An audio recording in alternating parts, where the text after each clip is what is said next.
we stand today to reclaim our adulthood, our parenthood, our manhood, what good is it to elect the first African-American president if we can't protect our own children? As we say we are Trayvon Martin, everybody should have learned a valuable lesson by now, that when you kill a lamb, we will do nothing less than utter his name forever.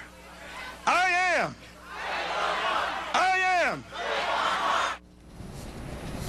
Joining me now, the man you just heard speaking at the rally in Sanford, Florida tonight, Mark Thompson, host of Make It Plain on Sirius XM Radio, and Touré, author of Who's Afraid of Post-Blackness and a contributor to Time.com. Mark, tell us how the rally went tonight.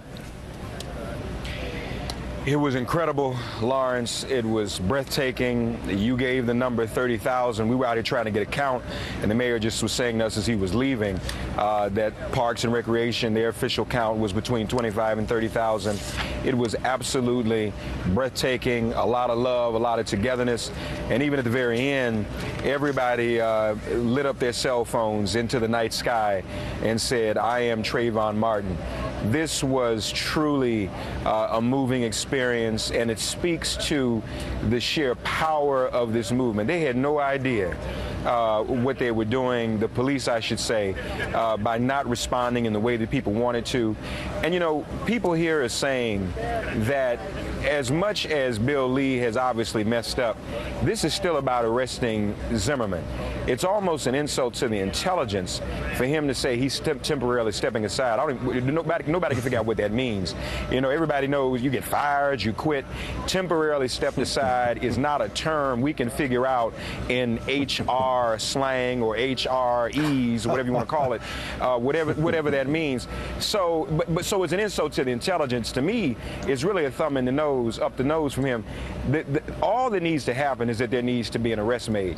Now, I interviewed, I can report to you also tonight, you might have some more breaking news by early in the week. On my show tonight, we broadcast from here.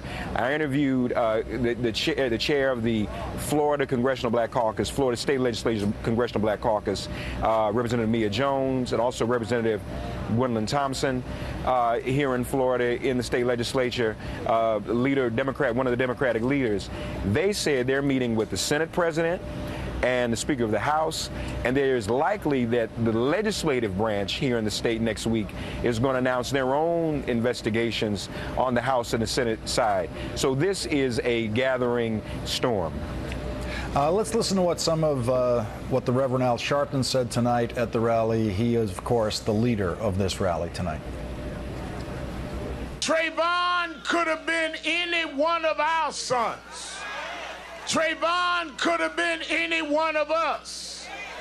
Trayvon represents a reckless disregard for our lives that we've seen too long. And we come to tell you tonight, enough is enough. We are tired of going to jail for nothing and others going home for something. Touré, a week ago, we could wonder how big this protest was going to get. Even Monday night of this week, we could wonder how much was going to happen. When was this going to start to curve downward, perhaps, in media attention? When might it start to peter out? I think we know tonight this thing is still getting bigger. Yeah, I mean, I felt the energy that this was going to go on for a while from the beginning for many reasons. I mean, people are uncommonly angry, and partly because we feel like we've seen this before and it happens again and again. And I mean, you know, what the brother Eugene O'Donnell said before me, that there's a lot of evidence evincing his state of mind. I see other networks asking the question of his neighbors, is he racist? As if there's some racial resume we're supposed to be checking. Has he told racist jokes? Has he said me? Does he have black friends? These are irrelevant questions. We know all we need to know by listening to the tape where he accesses multiple stereotypes and prejudices of a black person who he sees at a distance, doing nothing but talking on the phone, and decides he must be on drugs, he must be dangerous, all these other sort of things. The Bill Lee change in the situation doesn't make me me feel better, because the pain that I feel from this taking so long with nothing happening is so deeply ingrained and opens up the wound of so many other things that have happened before, that I don't feel better. I don't feel mollified by Bill Lee temporarily. How is he, as Mark said, how is he temporarily removing himself? I mean, is there a date that he'll return?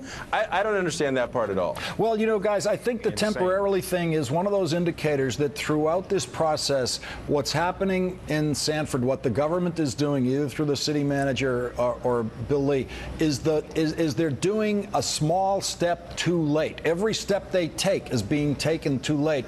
Mark, is that the feeling there, that if they had a couple of weeks ago taken some action of some kind on Bill Lee, it might have been more satisfactory than it is tonight, this far into this? No, you're absolutely right. This is not doing anything to make anyone feel any better. The city manager is behind step. The chief of police is behind step. I spoke to the mayor just as he was leaving, and we know what his vote was. No, they don't get it at all. And again, this is gathering even more momentum. There's going to be another major demonstration on Monday, and I don't expect it to stop there. Lawrence, you and I talked last night, and I was speaking with Ron Allen, who's here with NBC News, several other reporters. We just kind of gathered in a circle, and we all just agreed that of all the stories we've seen, you know, again, stories come and go, and we move on to other things. This story is getting so big and getting bigger every day. It's going to be with us for quite some time, and it's important that that happens, because Trayvon's life and what he went through and his death and what his parents are going through are an example of what so many other people go through. There's so many names that we don't know. There's so many other children who have been through this, and there's so many other incidents and examples of police brutality and even civilian brutality, but Trayvon Martin represents all of them. Teray and Mark Thompson, I want to thank you both for joining me tonight. We have to move on, go to a break so that we can get Reverend Sharpton in. He's in the studio in Florida waiting to get in here. Thank you both very much for joining me tonight. Thank you, Lawrence, for what you're doing. Thank you, Lawrence, for what you're doing. Coming up, the leader of tonight's rally, the Reverend Al Sharpton, will join us, and later in the rewrite, a life sentence for an admitted killer in a hate crime in Mississippi. He was spared the death penalty because the sister of the black man that he murdered actually asked the court to save his life. You have to hear what she tells the court. That's coming up.